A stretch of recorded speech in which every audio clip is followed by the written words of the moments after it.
everybody, it's Saturday the 14th of November and it's one horrible day out there. So I've decided to come down to my shed and just potter around inside the shed. I've just put the kettle on for a cup of tea, so I'm going to have that. But while I'm on, I'd like to thank Mark from Weasel Allotments, Mark Davidson from Weasel Allotments, because I asked him in the week, I think it was only Wednesday or Thursday, if there was any chance I could have any of his flounder poppy seeds that he's got. And he's kindly sent me some. And Mark, they come this morning.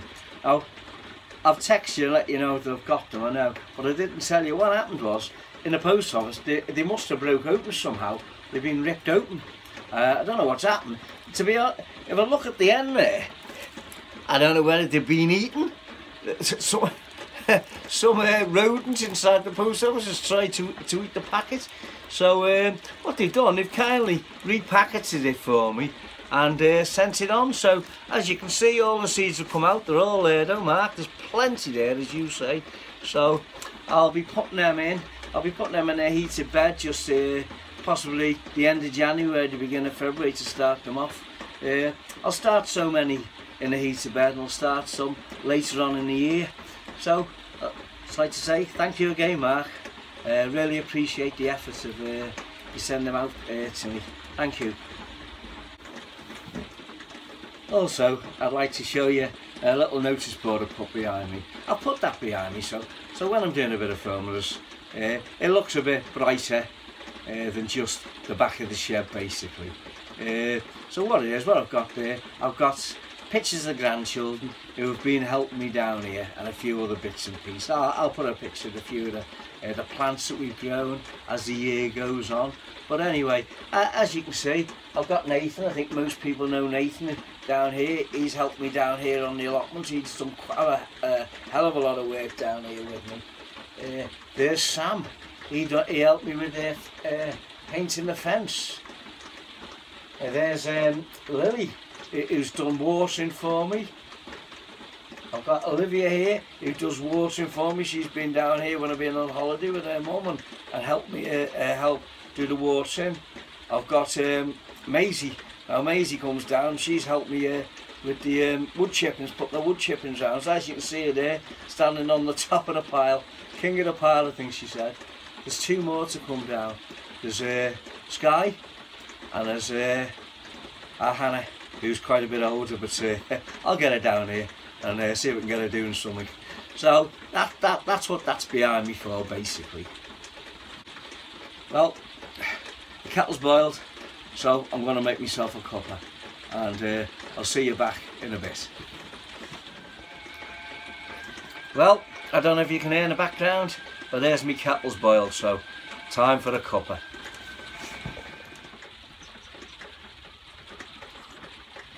Well, that's the tea made. So, I don't know what anybody else is doing today, but here on Merseyside, the weather is absolutely atrocious. It's just throwing it down. I did plan today to come down, and to the left of the shed, I'm gonna put compost heaps. I was gonna make them, but at the moment it's just full of nettles. So I brought me pencil strimmer down, and I was gonna strim the area, clear it, and possibly use the pallets that I've got to start making the pens. But to be honest with you, I know I could get out there, get the wet gear on and do it, but I really don't see the point. I may as well leave it for today and just potter around in the shed. Well, as you know, yesterday was Friday the 13th. I normally don't even think about Friday the 13th, it doesn't bother me. But I don't know if anybody else had a bad day, but I did have a bit of a bad day yesterday. I went and done a job for somebody. I'm a heat engineer, and I do power flush and clean systems out. And obviously you've got to drain the boiler down and connect the machine up and so forth and clean the system.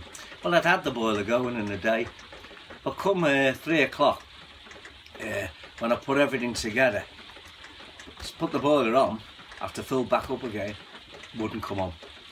And what had happened is the PCB board had gone in the boiler. So, oh, I don't believe this. What's the chance of that? Now, I've not touched a boiler apart from draining down or filling up, so nothing could have happened to it. But the PCB board is gone. So obviously I got it all back together and said to the customer, the PCB boards are gone. Oh, that's a bit of a coincidence, isn't it? Well, yeah, it was, but in all fairness, that's what happened. So I've now got quite an unhappy customer. He's got children, wife, and obviously no heating or hot water. What can I do? 3:30, so I had to go out and find a board. Found one, 170 quid. I had to buy it. I mean, he's a layman, I'm a professional. I couldn't prove to him any different that was just a pure coincidence the board went and I was doing the job. So, as it happened, I want to keep my customers happy. Your reputation relies on it. So I bought the board, fitted it, and off I went. He was happy in the end, very, very happy. Very pleased, but I lost £170 on the day's work basically, which that's the way life goes, but wasn't a coincidence. Friday the 13th, and then just to rub salt in the wound, the Spanish beat us 2-0, didn't he? So, never mind, I just have to get on with it, don't you? And move on to today, as I say, which is a miserable, started off miserable, but I'll find something to do, hopefully. As you can see how wet it is. It's teeming out here. But this is the area to the left of my shed I was talking about. I know it's full of rubbish yet. This was left, most of this was left by the previous tenant. It was on the site from last year. I've moved it into this corner. But over here, the wood is mine obviously. I put that there to stop my little dog getting out. But just that my part of my plot just goes up to there where all them nettles are, and up to the trees coming back across to the edge of the shed. So what I'm going to do, I will fence that off, but just in this area here where the nettles are, I'm going to trim it down, and I'm going to put my bins there for my compost. Well, my son's a gardener and he gets tons and tons of leaves, so I thought, oh, that's great for composting. So I'm going to use them and put them in the bins, and as you can see, I've got plenty of pallets ready so that I can actually make these bins. I'm going back inside because it's not very nice out there at the moment, so I don't think I'll bother today, as I said. Right, what I've decided to do, I've come into the shed because it's still teeming outside, and I want to spend about another hour down here, so I'm going to do bits and pieces. So I've brought my begonias in, and what I do is I've let them dry out as best as I can in the greenhouse, and I'll break these off, and I want to keep them for next year. So I'll just turn them out and break the soil away from them. I'll keep that. That'll go onto me beds. But I want to see how big these are, the bulbs. That's not the official name for them, I know, but it's quite a big one, this one. You can see it. Look at that. I'll let it dry out in here. And I've been told to give them a dust with a powder that I've bought. It's like a medicated talc powder basically, and it stops fungus basically. So what I'll do, I'll leave these to dry a little bit longer, to dry back, get as much of the soil off as I can, and then what I do, I wrap them in newspaper, and I have shoe boxes, and I put them in the shoe boxes over the winter, and come the spring I'll start them off about March, put them in pots, and see, you can see how much that one's grown over the years. So that's what I do with my begonias to overwinter them.